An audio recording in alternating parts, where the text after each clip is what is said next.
Hello and welcome, I'm Patchwork and thank you for making it to another Arma 3 Flight Quick Tips. This video is just going to be giving you a handful of tips on improving your landings. This was initially going to be a small part of a longer video showing the basics of landings, but it was unfortunately becoming too time consuming for me and it was taking about an hour per minute of video, so as you can see this video is most likely about 6 hours of work. So I rather release what I have so far and finish the rest at a later date when I have some, relaxation between them.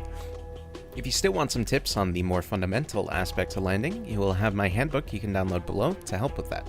Alright, through the video I need you to do something for me, and it's to look out for demonstrations in the salt flats. When there's a demonstration in the salt flats, I specifically chose that because I want you to look at the silhouette of the helicopter and keep two aspects in mind. First is the angle of the helicopter.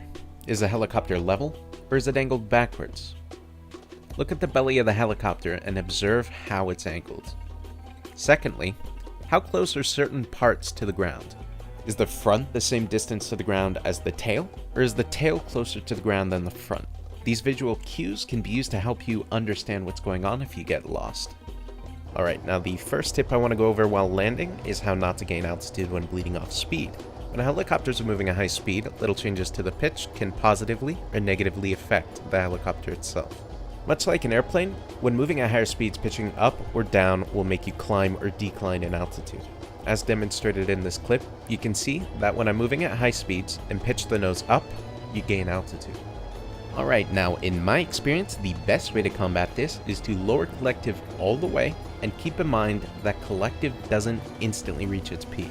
So wait a second or two until you can clearly feel you're at the peak of downward collective. Then nose up just to the point where you stop dropping altitude.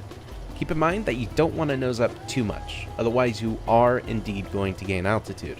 Instead, you just want to find that sweet spot that keeps your altitude stable and nothing more. As you're doing this, you will start to slow down, so inevitably your helicopter will start to drop again. Just nose up a little bit more to grab that sweet spot again and keep your altitude stable. Now you most likely saw the level out and touchdown indicator at the end of the clip, and if you didn't see it, I recommend devoting more attention to the video. The reason I added that is because for this next clip I'm going to go over what not to do when landing and what I personally recommend instead. I'm going to show you a clip, and let's see if you can spot what I did wrong within this clip.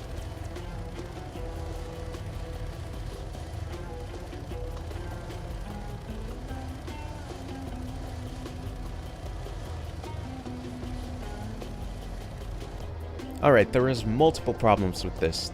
The first problem was that the tail touched the ground well before the front, but not only that, I was dragging the tail across the ground for well over 5 meters. The problem with this is that it increases risk to damaging the helicopter on landing. Also, on the approach, if I were to pull up and try to bleed off any more speed, the tail would have been smashed right into the ground.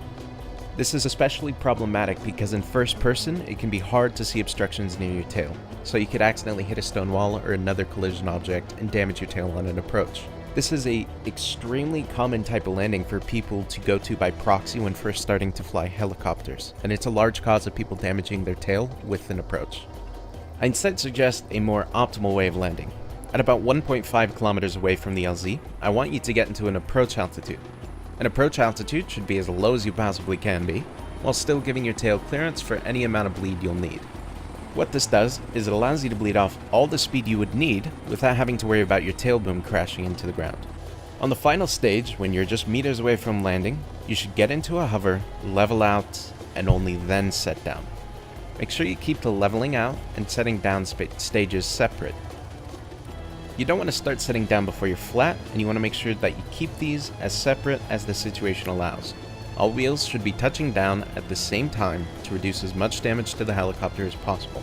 Before I finish up the first part, I actually have two smaller tips for this type of landing, and the first is instead of getting into a perfect hover, I actually recommend trying to keep about 10 kilometers more or less of forward speed. This will keep the helicopter a lot more stable instead of having to fight to stay in one place. It's also going to help you from starting to drift backwards or to the side if you have trouble holding a stable hover. 10 to 20 kilometers an hour or so should be stable yet slow enough for you to be precise with your helicopter's landings. Another little tip is don't worry about following everything through to perfection. There's plenty of scenarios where doing things to perfection just isn't going to be efficient. However, still try your best in all scenarios. Unfortunately, that will conclude this Flight Quick Tips. In the meantime, feel free to check out my other videos, but until the next one, I'm Patchwork, and welcome to the war.